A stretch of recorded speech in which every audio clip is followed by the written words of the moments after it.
Number systems గురించి తెలియనటువంటి రాతి యుగం నాటి రోజుల్లో మనుషులు వస్తువుల్ని, జంతువుల్ని ఏ విధంగా లెక్కించేవారో ఈ వీడియోలో మనం తెలుసుకోబోతున్నాం. రాతి యుగం నాటి కాలంలో వస్తువుల్ని, జంతువుల్ని లెక్కించడానికి పెబల్స్ ఆర్ స్టిక్స్ అంటే గులకరాళ్ళు లేదా స్టిక్స్ ని ఉపయోగించేవారు. ఒక వ్యక్తి దగ్గర 8 ఆవులు ఉన్నాయని అనుకుందాం. 8 అనే భావన ఆ వ్యక్తికి తెలియదు. అయితే ఏం చేసేవాడు అతను కొన్ని స్టిక్స్ తీసుకొని ఒక ఆవు దగ్గర ఒక స్టిక్, మరొక ఆవు దగ్గర మరొక స్టిక్, అట్లా స్టిక్స్ ని గుచ్చుకుంటూ వచ్చేవాడు.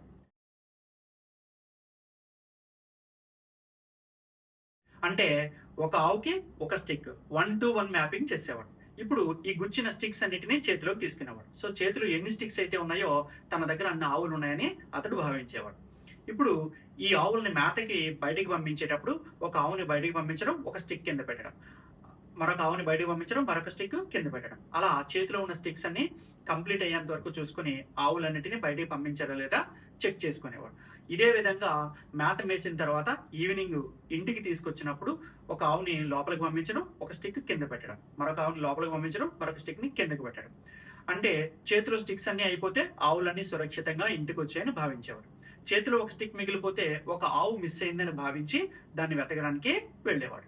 అంటే దీన్నే మన టెక్స్ట్ బుక్ లో మెథడ్ 1 అని ఇచ్చారు.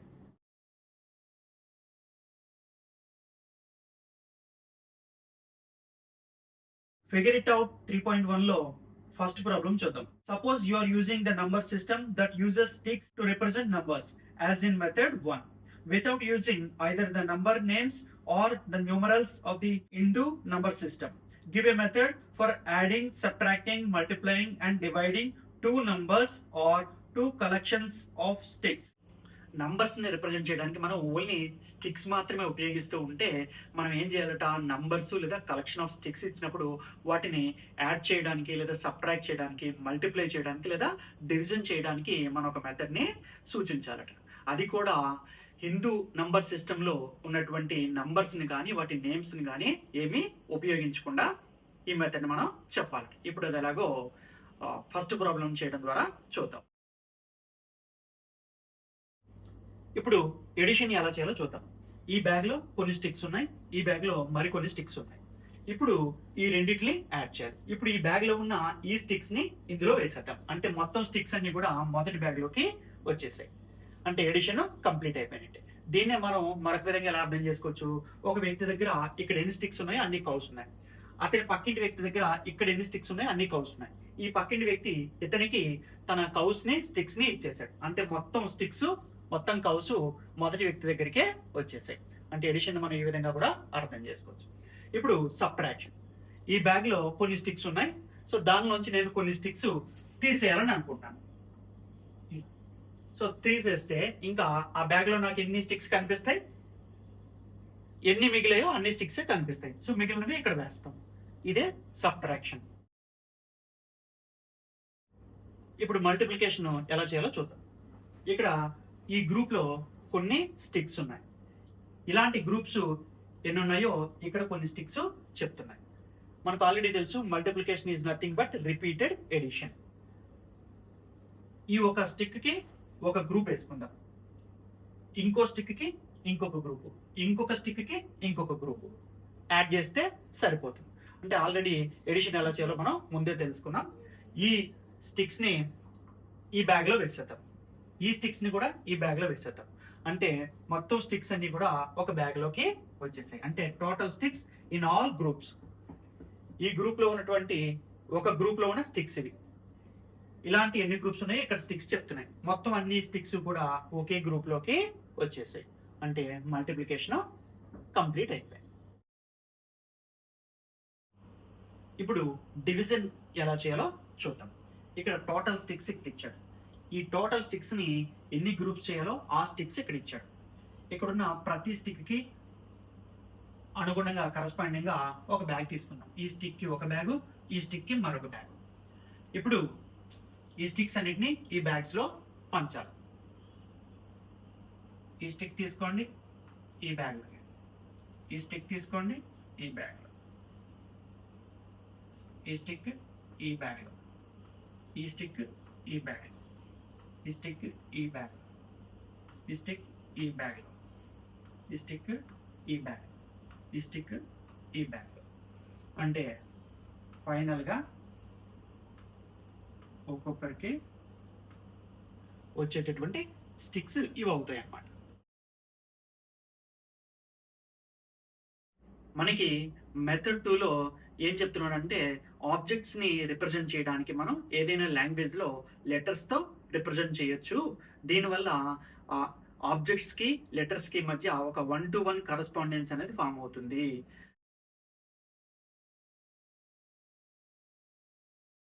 ఫైనల్గా మనం ఏం అర్థం చేసుకోవచ్చు, ఈ లెటర్స్కి నంబర్స్కి మధ్య కూడా 1-to-1 కరస్పాండెన్స్ ఫామ్ అవుతుందని మనం అర్థం చేసుకోవచ్చు. సో ఫర్ ఎగ్జాంపుల్ మనం ఏం చేద్దామంటే ఇంగ్లీష్ ఆల్ఫాబెట్స్ తీసుకుందాం, అంటే ఇంగ్లీష్ లెటర్స్ తీసుకుందాం. ఏ నుంచి జెడ్ వరకు ఉన్నటువంటి లెటర్స్ని తీసుకుందాం. అంటే ఒక ఆబ్జెక్ట్ ఉంటే దాన్ని ఏతో రిప్రజెంట్ చేద్దాం, 2 ఆబ్జెక్ట్స్ ఉంటే దాన్ని బీతో రిప్రజెంట్ చేద్దాం. ఇప్పుడు ఆబ్జెక్ట్స్ ఏమైనా అవ్వచ్చు. అంటే ఇండైరెక్ట్గా ఏమవుతుంది, ఏ అంటే 1 అని, బి అంటే 2 అని, సి అంటే 3 అని, ఇలా ఒక లెటర్కి నంబర్కి మధ్య 1-to-1 కరస్పాండెన్స్ అనేది ఫామ్ అవుతుందని మనం ఈజీగా అర్థం చేసుకోవచ్చు. ఇప్పుడు ఏ నుంచి జెడ్ వరకు నంబర్స్ ఎలా ఉంటాయో చూద్దాం.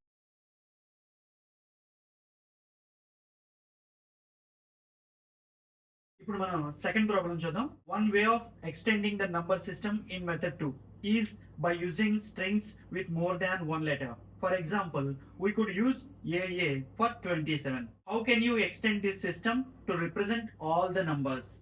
ఇంగ్లీష్ లెటర్స్ కి నంబర్స్ అలాట్ చేద్దాం. ఏ అంటే 1 అని, బి అంటే 2 అని, సి అంటే 3 అని, up to so on Z అంటే 26 అని అలాట్ చేద్దాం.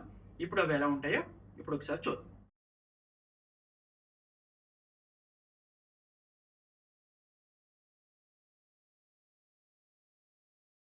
ఏ నుంచి జెడ్ వరకు ఉన్నటువంటి లెటర్స్ అన్నిటికీ నంబర్స్ అలాట్ చేసేసాం. అంటే జెడ్ వరకు 26 లెటర్స్ ని రిప్రజెంట్ చేసేసాం. ఇప్పుడు మరి 27 ని రిప్రజెంట్ చేయాలంటే టెక్స్ట్ బుక్ లో వాడే ఇచ్చేసాడు ఏతో రిప్రజెంట్ చేయమని. అంటే ఏతో స్టార్ట్ చేసి ఏ తర్వాత ఏబి ఏసి, అంటే డిక్షనరీలో వర్డ్స్ మనం ఎలా ఆర్డర్ లో అమరుస్తామో అదే విధంగా ఏ జెడ్ వరకు రాస్తాం. అంటే ఏతో వర్డ్స్ అన్ని అయిపోయాయి. ఇప్పుడు బితో వర్డ్స్ అంటే బిఏ తర్వాత బిబి బిసి బిజెడ్ వరకు రాస్తాం. సో బితో వర్డ్స్ అన్ని అయిపోయి ఇప్పుడు ఏం చేయాలి, సితో సిఏ సిబి సిసి అలా సిజెడ్ వరకు. అలా ఫైనల్ లెటర్ ఏముంది Z, Z A Z B Z C Z Z వరకు రాస్తాం.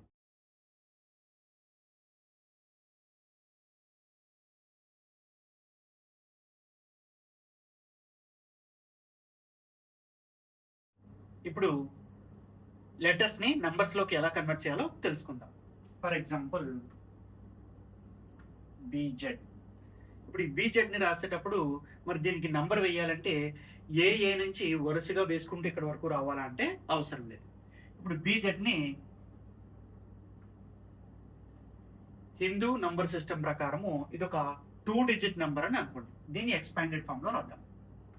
B into box plus Z into box. ఈ బాక్స్ లో ప్రతి బాక్స్ లో కూడా 26 వేసుకోండి.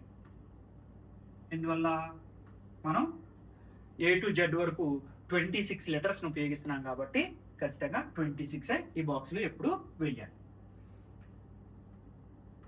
ఇక్కడ పవర్ 0 వేసుకోండి, ఇక్కడ పవర్ 1. ఇంకా వర్డ్స్ ఉంటే ఏం చేయాలి, 0 1 2 అలా వేసుకుంటూ వెళ్ళాలి. ఇప్పుడు బి అంటే బి వాల్యూ ఎంత 2, 2 ఇంటూ 26 హోల్ పవర్ 1. జెడ్ అంటే 26, 26 into 26 whole power 0. 2 into 26 plus 26 into 1. 26 whole power 0 అంటే దాని value 1. 2 26 are 52 plus 26 1 are 26. 52 plus 26 is nothing but 78. అంటే బీజెడ్ వాల్యూ న్యూమరికల్ వాల్యూ ఎంత అనమాట 78. ఇప్పుడు ఫర్ ఎగ్జాంపుల్ మనం జెడ్ వరకు రాసాము, అవి సరిపోవు, ఇంకా కావాలి అని అనుకుంటే మనం ఏతో మళ్ళీ స్టార్ట్ చేసుకోవచ్చు. అలా రాసుకుంటూనే మనం వెళ్ళచ్చు. ఏని కూడా న్యూమరికల్ వాల్యూస్ లో కన్వర్ట్ చేయాలని అనుకుంటే అదొక 3 డిజిట్ నెంబర్ అని అనుకుంటే ఈజీగా కన్వర్ట్ చేయొచ్చు.